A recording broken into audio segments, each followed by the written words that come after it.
Good morning. How are you? Good. How are you? I'm on my cell phone. Is that okay? That is good. That's good. Yeah, you should be on your cell phone Okay. because otherwise I don't think you can join the live chat. I couldn't. can see from the daylight it's still early where It's still you are.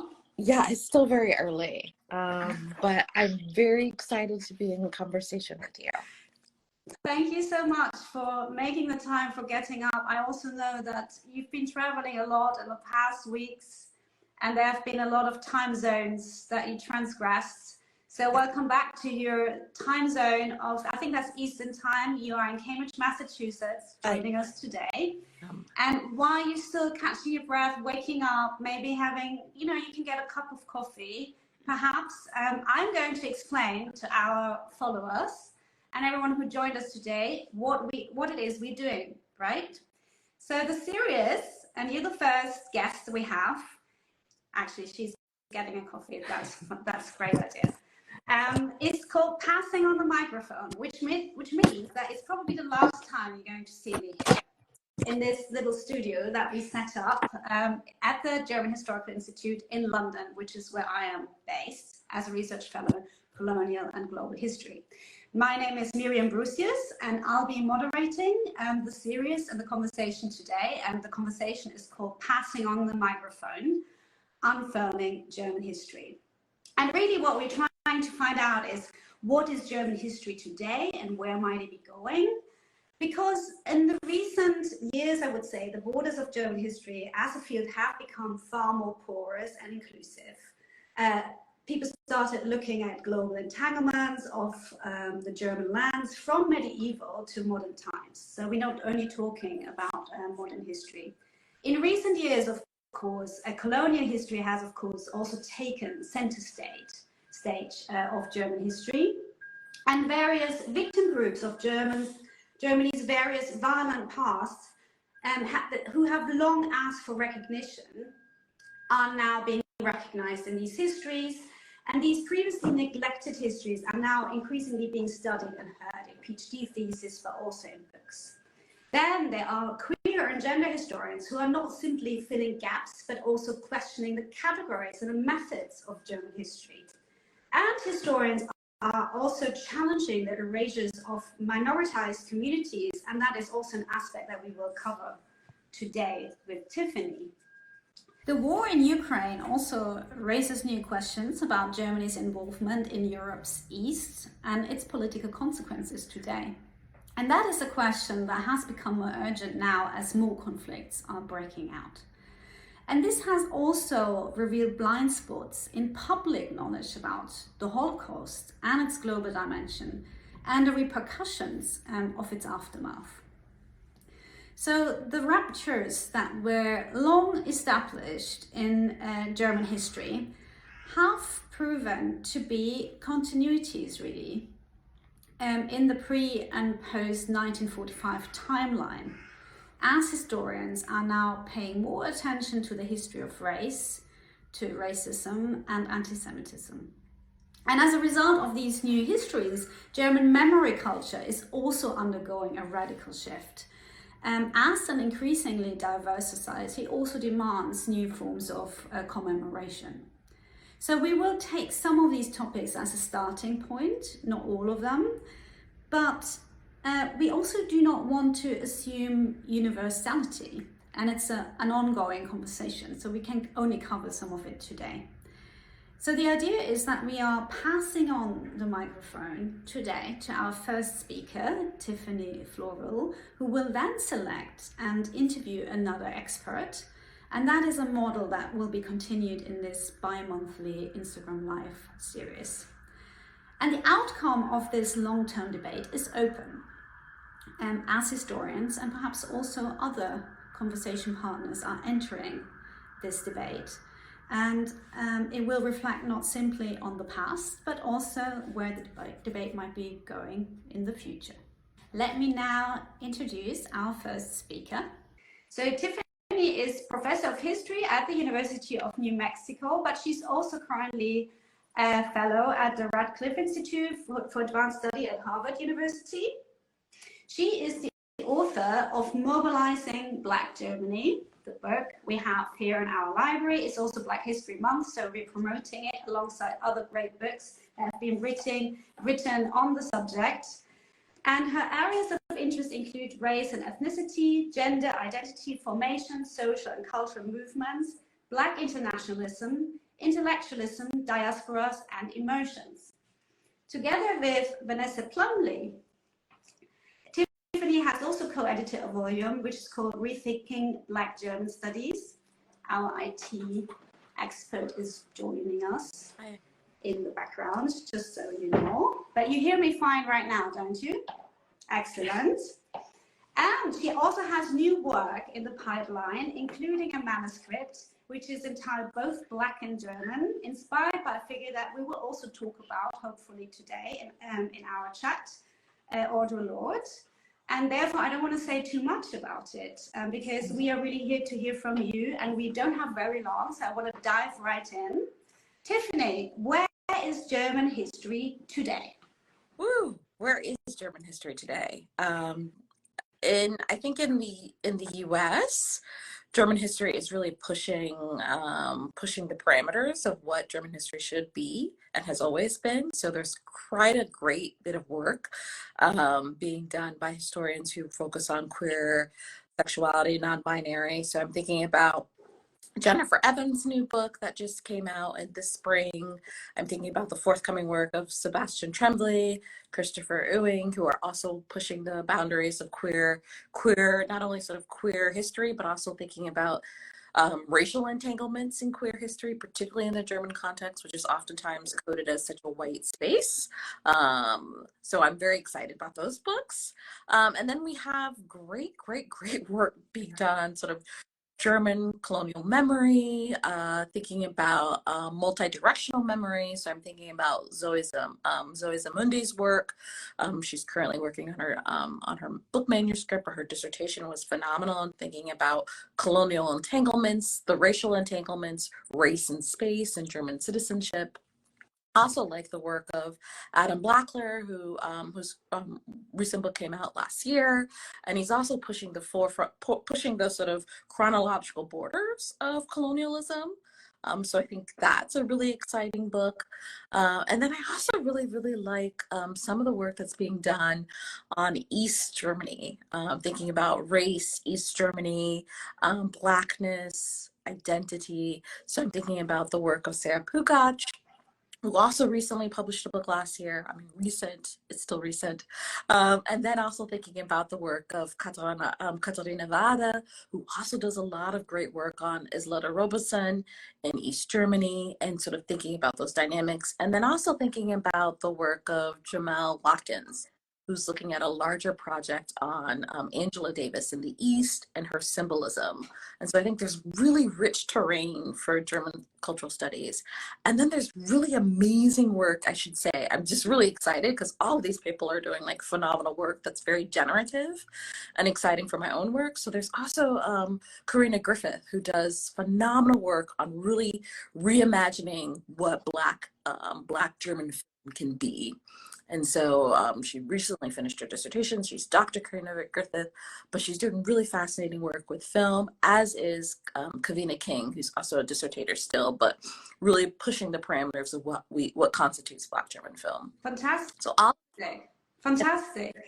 Colleagues, I hope you were all there scribbling down notes for the reading list of your German history course, in case you want to diversify or decolonize, or whatever you want to call it right now, your reading list. Take note of that. And also our library, I'm sure, is listening. We should have many of these books already. We've got a fantastic library here focusing on German history. And so you can find, if you're based in London, you can find many of these books here with us. I want to just briefly go back to your latest book. One sentence, it's great, you should read it if you haven't done that already, because it's a very focused monograph, but at the same time it also gives you a very broad view of the state of the field, so to speak, which is what this conversation is also about. And in this context, one sentence really stuck with me in the book, And that was that German history has been written against the backdrop of a white Germany. So I wanted to ask you, in how far were you trying to change exactly that German history with your book, Mobilizing Black Germany? Yeah, I think that was one of the main impetuses. I think the first impetus was to sort of suggest to larger German studies and German history that like Black histories in Germany matter and have always mattered, and they've always been there. And then the second impetus was to sort of talk about the normalization of German whiteness. It is so normalized that people don't tend to question it unless they're minoritized communities per se. And so I think this questioning, this talking about the normalization of racialization in which we have concepts like Biodeutsch, to sort of talk about who is a real German, who's a biological German versus. So I think this is what's so interesting about pushing this, not pushing, but presenting this book, is to really talk about how whiteness has always been within the confines of Germany. It helps to define identity, it helps to define the belonging, citizenship, and those are processes of racialization that are very contingent upon having an other, a minoritized other. Thank you. I mean, really, I think what you're saying is whiteness is taken as a norm, and against the backdrop of that, you kind of add on histories rather than changing an understanding perhaps of German history that takes for granted that it's not always been only white. And so that was another aspect that really fascinated me in the book, is the longue durée of Black Germany. Even though you focus on largely contemporary history, you make it very clear that Blackness has always been part of Germany, partly, but not only due to the colonies that Germany had on the African continent, but that's not the only reason. So, and another aspect that I wanted to talk about with you, and that you already alluded to, is that how at the same time this history also unveils a long history of discrimination and the Black resistance that followed as a result of that. And so, in how far, I just want to say before I ask the same question, we find with the sound, by the way. So people are giving feedback. Apparently, they can hear me fine. And we, in general, we welcome your feedback. We won't take questions at the end of this chat. This really is a conversation, but we appreciate your feedback. So thanks for letting us know about the sound. And so I wondered, on that aspect, in how far do you think that German history has to catch up with more recent histories of post-war racism and discrimination, including also anti-Semitism? I'm talking about post-war 1945, post-1945 German history, but also obviously that is related also perhaps to the idea that these forms of discrimination only emerged with Nazism, while we also know through colonialism and the period in between that, again, there is a long continuity in German history.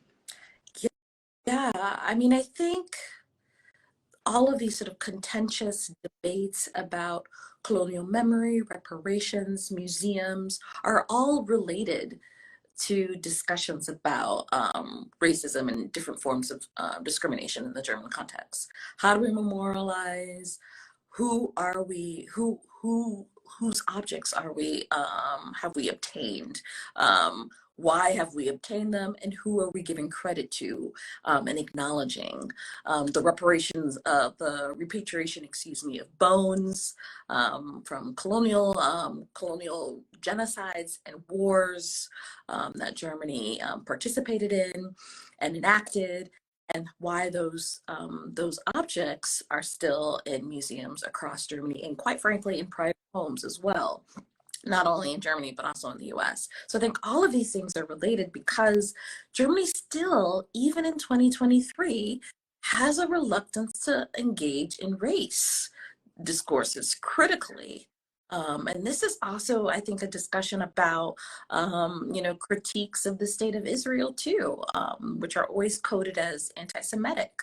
And so I think there's a larger there's a larger need to really talk about the processes, plural, of racialization, in which discussions about Islamophobia, discussions about anti-Semitism, discussions about anti-Black racism, etc., need to really be unpacked in a more fruitful way, in a less simplistic way than saying, "Oh, you're a racist," or you're an anti-Semite. We need to really unpack why race in the German context has had such a significant longevity beyond the 20th century. Quite frankly, we think about 19th century in racial science being the apex of racial science, but I think when we think back to Enlightenment, when we think about also sort of the exploration travels to Africa and Asia, there's still processes of racialization taking place that are that are really significant in how Germans saw themselves and how they saw themselves in relationship to others. And so these are the larger histories that we need to disentangle, and that need to actually be not only at the university level, but quite frankly need to be at like the secondary level. When I went to gymnasium in Hamburg and I took a history course, I learned nothing about German colonialism. I learned nothing about the fact that Germans were involved in the slave trade with the Brandenburg Company. I learned nothing about this in my, in my German, and I took like a higher level German, a German Leistungskurs, which I was like excited about. But none of this history factored in. And so I think there needs to be a reimagining of the curricula, and also a reimagining of how we constitute what constitutes German history. It certainly has always transcended the borders of Europe, and sort of helping us to sort of talk about that would really be fruitful, rather than a simplistic and, quite frankly, glib approach to colonial memory, repatriation, etc. You just tapped into many spaces here. I'm not quite sure where to start. Let me just summarize maybe a few things that I picked up from what you just said.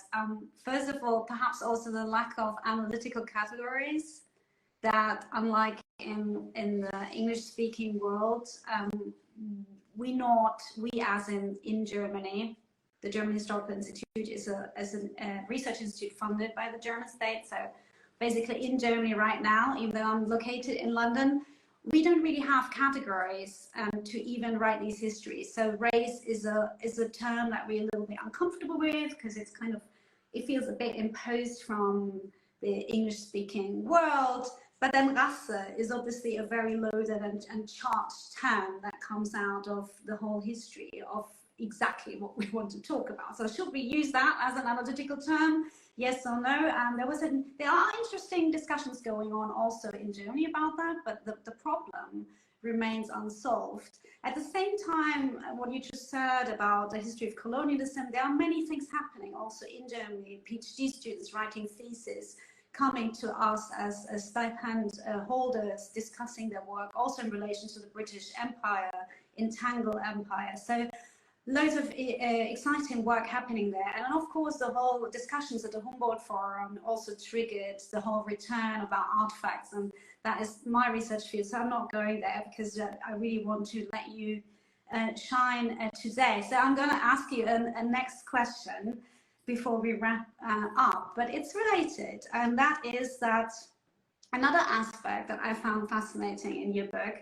is the global dimension of the feminist movement that you talk about in mobilizing Black Germany. So throughout all of the chapters, you keep stressing how these women were in touch with Black internationalism, how they forged connections with other diaspora communities around the globe.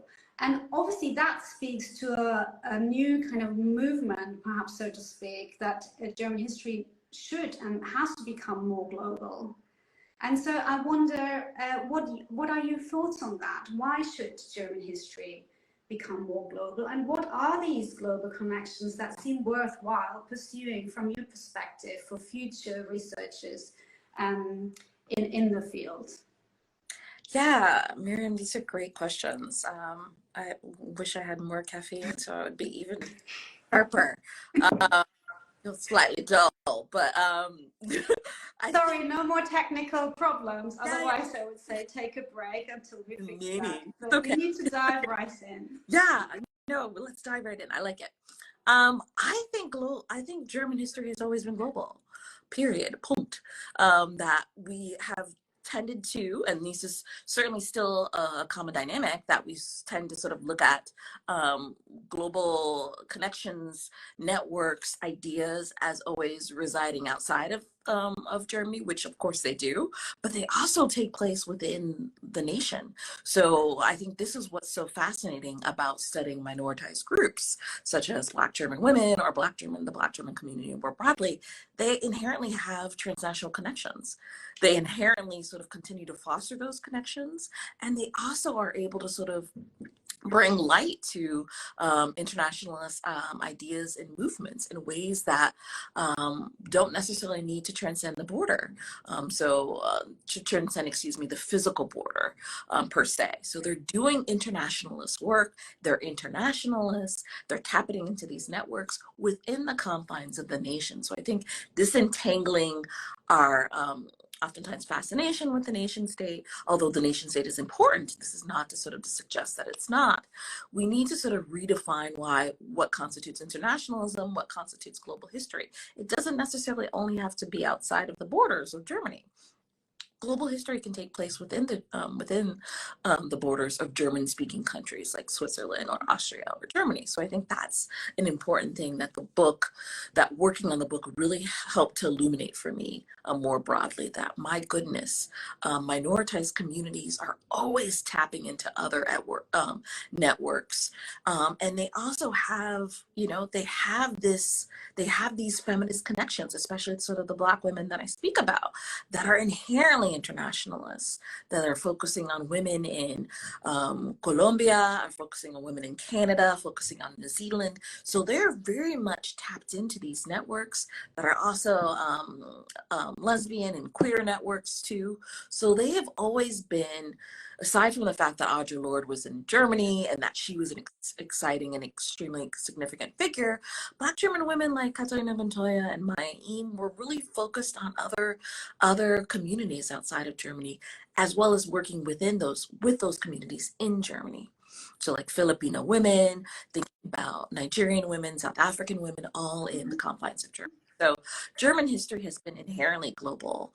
And I think we need to sort of reckon with that it's always been global. When we think about Humboldt, the Humboldt brothers, traversing boundaries in Latin America, when we think about the writing of Enlightenment thinkers like Kant, even though they don't leave the confines of their homes to talk about Africa, that's still an engagement with global history, a problematic one at that, but an engagement with global history.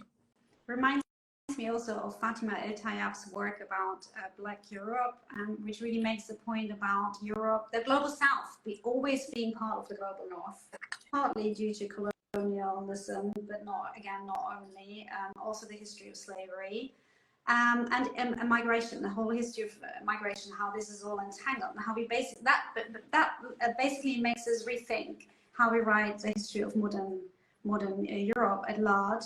I have maybe just a sort of a small in-between question before we wrap it up with your future work.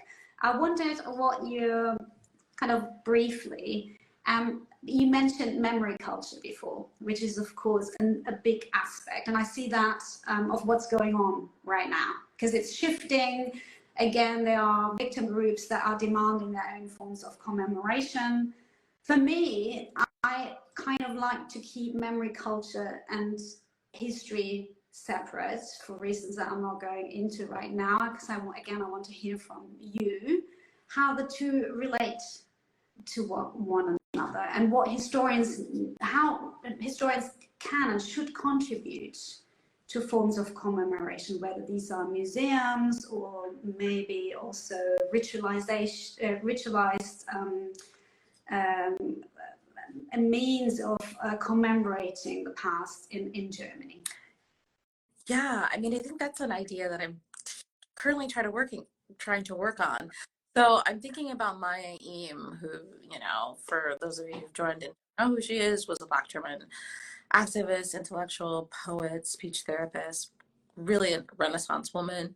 And she worked with ideas of memory in her work, and her poetry, and her essays, and her speeches, and her edited volumes, and her theses. All of this is working with the past and how the past is never really past. It's so omnipresent. And I think she's also, engaging with this idea that I'm borrowing from the wonderful critical race scholar Christina Sharp of wake work. This is all, communing with ancestors in the past and communing with ancestors in the present, bringing to light the significance of the past and how we approach our present and our future is really something that we need to be more cognizant of. I think I wouldn't have been more cognizant of it had I not been pursuing this biography on Maya Angelou and seeing so many of the connections of memory work in her variety of writings. So I think it's there. We just have to have the tools, and quite frankly, history as a methodology, history as a discipline isn't the only tool that we need in pursuing memory work. And I think you have to be very willing to pursue interdisciplinary work to really give memory work the justice that it needs. And so I'm contemplating, I don't know if I can do this, but I'm contemplating writing a small book about my Eames memory work. Can you tell us a little bit more? I was going to ask you Oh, about your future work and especially the biography that you mentioned. Can you tell us a little bit more about her, who she was? yeah. So I'm currently working on a biography of Maya Eam, which last week, I should preface, last week, a prominent literary journal in Germany mentioned in an email to an associate of mine that Maya Eam's writing had no literary significance. So I was when I read the email in German, I was like aghast that her work was not perceived to have any literary significance because she was just an activist, as if those two are disentangled or disconnected from one each other. So I think there's really a need to write a biography on her. We need to much more than her activism in the Black German movement, which was significant, but she actually had connections across the globe and was involved in a variety of movements that were very anti-racist, anti-colonial, that she focused on anti-discrimination at all levels, and that she was pursuing wake work in all of her work, really bringing to light Germany's colonial past, European Black history, all of this in her work. And so the intellectual biography that I want to pursue wants to tap into that, wants to sort of address those dynamics with my aim.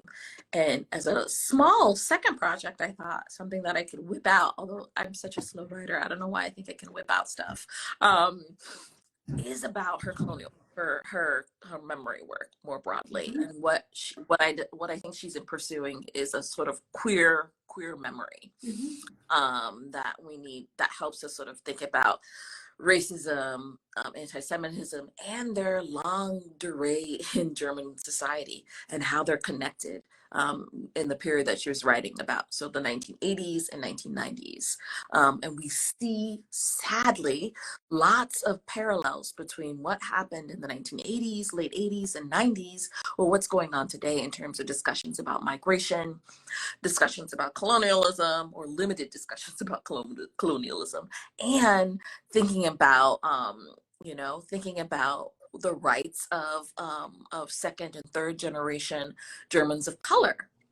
And so I think you see so many similarities, the discourses of racial fear that the AFD have been able to mobilize and acquire substantial political capital and gains is significant. And we can see those parallels in the 1980s and 90s in the period that Maya is writing about and engaging with and pushing against. And so I think it's really important to write a biography about her. I won't be the only one, hopefully. I'm hoping that others will take on this role as well. I'm comforted by the fact that there are also wonderful Black German historians in Germany, like Patrice Petrou, Manuela Bauche, and so there are people doing this work in a variety of ways, and so it's very exciting. But it's also still there are not a lot of them, and so I think that's sad. And I'm hoping this biography will really push Germans, the people in the U.S., to recognize that Mai was a significant figure who really made substantial contributions to German culture and German intellectualism more broadly. And who also, as you just explained, already formed a different form of commemoration, history itself. So maybe she can be considered a historian in that way. I don't know. I don't know. I mean, I feel like everyone likes to do that with W. Du Bois. He's a historian. He's a sociologist. So I'm just gonna let her be a poet, an intellectual, Okay. a speech therapist. Those are already a lot. So I don't want to give her another label, per se. Okay. We don't need more labels. It's great that you're writing about her, and I would like to know, as a final thought, what are your hopes for German history in the future? Ooh, I have some hopes for the field. I mean, I clearly am committed to the field because even though it can be still such a white space, quite frankly, I was at the German Studies Association conference in Montreal and it's still very white. I see its potential. It needs to be more inclusive. It needs to think about all forms of German history that are not just discussions about Heine, who is great, but that are also discussions about Maya Eam and Olivia Wenzel and, Angela Davis. And so I think there's so much space to really interrogate what German history is, German studies is, and people are doing that work, but aren't getting supported or don't feel comfortable presenting that work. And I wish for the German Studies Association, also for the German Historical Institute, to really just be cognizant and mindful of the fact that German studies comes in all varieties, shapes, and sizes, quite frankly. And so I hope it continues to be a space for generative ideas, but also a space for inclusivity, and cognizant of all forms of intersecting oppressions, like sex, gender, class, disability, etc. That's what we are trying to do also with this series, because I think what you just said has a lot to do with who has the institutional power, who gives the funding, who receives the funding, who gets the support. And therefore, that is one of the reasons why we decided to pass on the microphone to you. You need to take it now. Got it. Because we will only be in the background of this conversation from now on, which we will hope will continue. It's open-ended. The result is open-ended. And the idea really is to let German history unfurl. That was a term that you and I sort of discussed over, and you came up with it, and I loved it. And here is Kim Königs, our PR officer, beautiful design that kind of tries to convey that idea of his German history being something that is a lot more playful and diverse than we have so far imagined it. And so we can't wait to hear from you in due time. I don't know if it's today or in the near future, who the person is who you pick for the next conversation.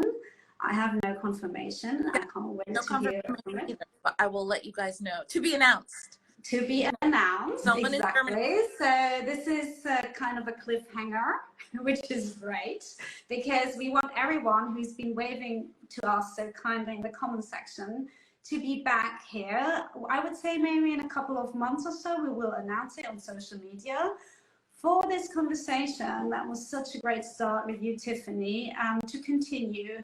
And the person Tiffany will pick will then pass on the microphone to the next scholar, or we don't know if it's a scholar. It's a public history, there's a public history aspect to it. So I think we should also be more open-minded and who gets to speak.